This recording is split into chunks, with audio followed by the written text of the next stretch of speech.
Drivers, what if there are exceedingly simple things that you can do to make more money? These tips that I'm about to share, they apply to new drivers and also experienced drivers. But I will say the seasoned drivers, they're going to vent and share some frustration in the comments of this video, but don't despair. So I've got 3 easy things, simple things that you can do to make more money. And without getting controversial, the third one is severely discounted among experienced drivers today. But don't let that deter you, because for new drivers, this is going to help you make more money. And then it's just going to be a gentle nudge, a gentle reminder to experienced drivers that, hey, it's important and we should all do it.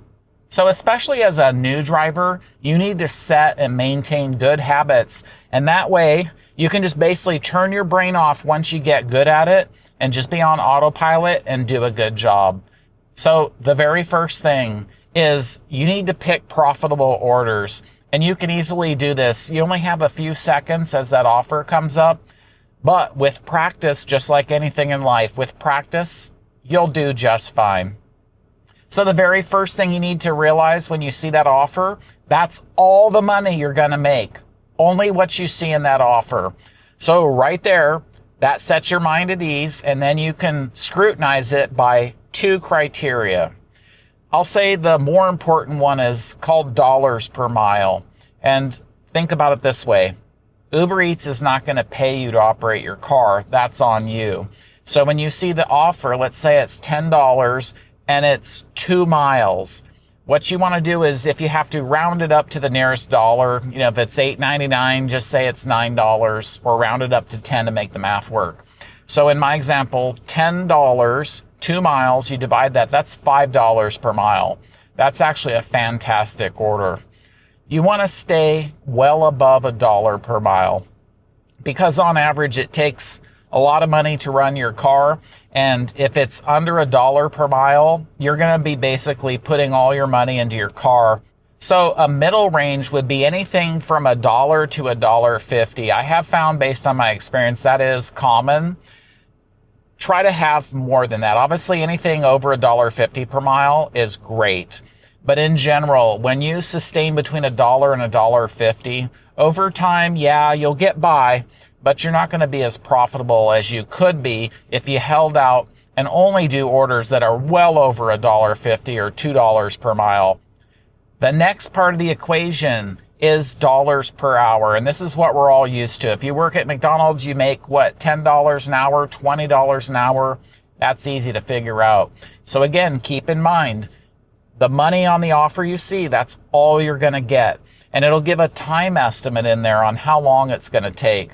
So just round it off to 15 minutes or 20 minutes, 30 minutes, hopefully not more than that. Otherwise, that gets to be a little extreme.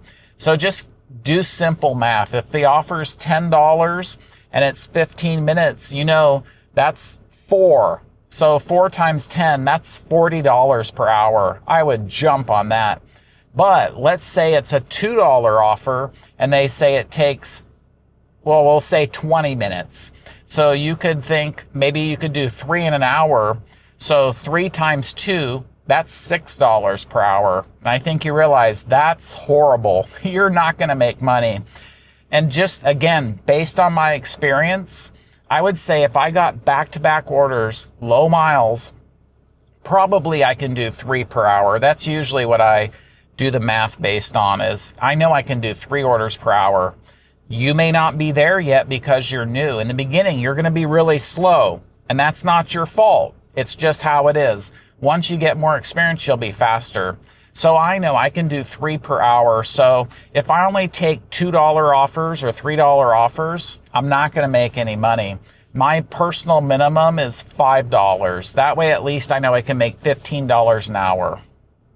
So when that offer comes in, just like for the dollars per mile, round it off to the nearest dollar and the nearest time block. So when that comes in, let's say it's $10 again for 30 minutes. You do the math, that's $20 an hour. And yes, there are other considerations that go into food delivery on how to be profitable, But more on that in a little bit. We're just trying to keep it at a basic level. And again, you will get better with experience, and you'll be able to be faster to know with certainty, is this a profitable order when you compare the miles and the time it's going to take you and the pay. So just keep practicing. But I think clearly, and I hope you agree, if you take $2 and $3 orders, no matter how many you can do, you're not going to do well. So stay far away from that. The second thing that you must do to be profitable and to do a great job as a food delivery driver, customer service. This involves customer service with the restaurant workers and, of course, the customer. Now, since I already mentioned the restaurant workers, let's dive into that. I think this is something that people don't talk about very much, but they should. Most likely, you're going to be delivering in an area where you live. So that means you're going to see people often. I personally think, isn't it better to have a good relationship with people and be happy and joyful when you're working? If you treat people poorly, meaning the restaurant workers, why would they ever bend over backwards to help you when invariably something's going to go wrong with that order? I think if you're kind to them and just ask how their day's going, basically don't be obnoxious or rude. You can always ask the status of the order and let them know you're there. But beyond that, if you push them and you're rude, they're busy and they don't get paid as much. Every second counts in the business. So why not be a little bit happy with them so that they would enjoy when they see you? And another thing to consider, if you're basically a bad attitude, a nasty person, the restaurant can rate you in the app. And this happened years ago. It was more common, but I'm pretty sure they're going to find a way to rate you poorly if you have a bad attitude. They'll go out of their way to do it. So, in my rating, and I'll just show it to you here, 98. So there's 2 customers that didn't like something that I did.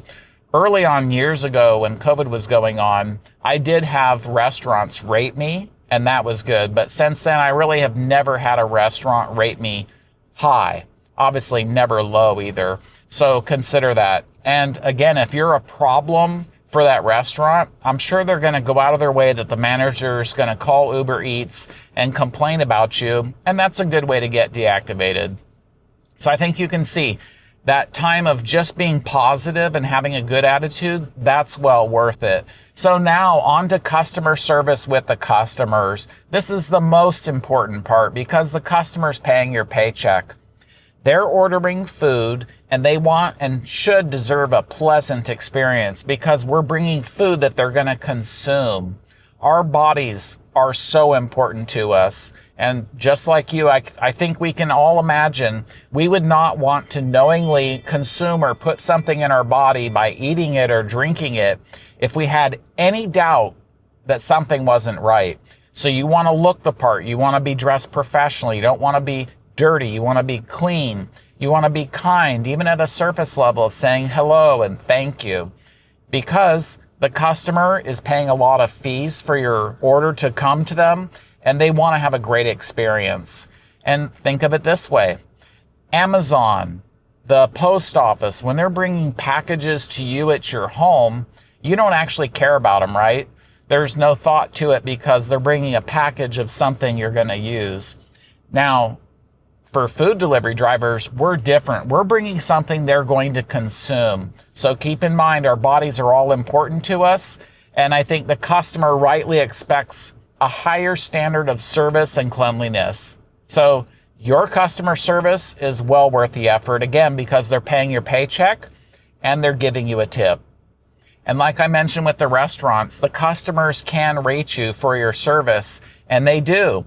So why not be kind and joyful, just like with the restaurant workers, and have a great experience when you're out making money? Now, there are other considerations with customer service, but I'm not going to get into that right now. But later, I will address that because there are things that you can definitely do to help yourself and some things that'll hurt you. Let's move on. All right, the third, and this is the controversial topic. New drivers, use a food delivery bag. Set yourself up with good habits and start using it all the time. And experienced drivers, don't get angry at me right now. Use this as just a reminder that we should use this because it serves a valuable function. So before I get into the physical things about this, let's just look at superficially the most important thing, and that's money, your money. So what looks better when you get out of your car and let's say you have a McDonald's order, you're carrying it in the bag and you just set it down? Or what if you use your food delivery bag and then you're taking the order out of the bag and setting it down? The customer may see you at the door watching you. A lot of people also have the different doorbell cameras where they're still watching you. How much effort is it worth to take a few seconds to at least bring that to the drop-off location so that they see you or could see you? Because keep in mind, the tip. If they only tipped lower, they might tip you higher when they see you with the bag and other drivers that don't, that just walk up without a food delivery bag. And then also getting into the physical aspects of this bag, those are insulated, and people, when they order their food, they want it at the temperature it's supposed to be. Obviously, most food is warm, so that bag helps protect it and keep it at the right temperature. And then the opposite goes for cold things. If they're ordering ice cream, that bag's going to keep it from melting. And it's not hard to get a food delivery bag. UberEats has them. Obviously, you have to pay for them, and all the other gig apps have them as well. So I just want to show you a few and tell you a little bit of what happened to me. So obviously, you have UberEats, the Grubhub. I personally like that one. It's really strong. You also have bags that are online from Amazon. This is a big one right here. And let's look inside. Check that out. Why is there cardboard in there? Looks like it came from a computer monitor. So there was an elderly lady working at Jamba Juice many years ago, and I was a new driver, and consider this. Those are a bunch of drinks. How do you put a bunch of drinks in a food delivery bag? Look at this. It's just a soft bag. See, there's no bottom to it. What this lady told me is just get a piece of cardboard, cut it out the size of the bottom of the bag, and then that instantly adds stability and support. So when you put that bag in there with the drinks, they're not going to fall over. That's such a simple thing, but it's so profound. So again, bags like that you can find online on Amazon or at the variety of gig apps you can order from them as well. Please use a food delivery bag. It also has the benefit of organizing your orders in the car. Let's say you have more than one order. So I have multiple bags back here right now. If you get stacked orders, I'll know, and I have to tell myself, all right, the black one is McDonald's or whatever the name of the order is. So I'll put one order in there. And then color-coded, if I have my Grubhub one, I know the orange one, I'll put the Chinese food order for Mary or whatever the name is. It helps you keep the orders organized and separated, because under stress, you don't want to just have a bunch of food in your car and then you have to figure out, whoa, who does it go to? What did they order? You want to be very clear in the beginning and put each order in a separate bag. So that way, again, it takes the stress off of having to think too much when you're doing food delivery. So again, just to clarify, if you don't use a food delivery bag, remember the customer can rate you and drop your rating because they see you don't care about their food. And potentially, they may reduce or take away your tip if you come up to the door with unprofessionalism and not using a bag. And it's such a simple thing. Bags like this are not expensive online. And I hope you enjoyed that little micro tip. That is such a game changer. Please do that. Cut out some cardboard for all your different orders. And that'll just help you keep everything organized and helpful. Also, I do want to mention with drinks, do not just put drinks in the food delivery bag. You need to be very careful. And again, I'm getting off topic. That's going to be coming here shortly on some pro tips on how to do this better. But overall, You don't want to just put drinks in a bag unless they're supported. I want you to know the tips that I've mentioned here, those 3 things, that's just part of a larger topic that's also vital. These 3 things, if you do it, you're definitely going to be more profitable than if you didn't. But there is more. Wouldn't you like to know some pro tips on how to do food delivery completely? So that way you're profitable and safe when you're delivering food. I've got good news for you. I made 2 videos. They are basically the same topic with some little nuances between them. The first one, I wasn't as passionate about it indoors, but the second one, I live in Southern California. I made it right there by the ocean. So how can you go wrong with that? So watch one, watch the other, or watch them both. But I guarantee that is going to help you be profitable and safe when you're out doing food delivery. So watch those next, and I'll see you there.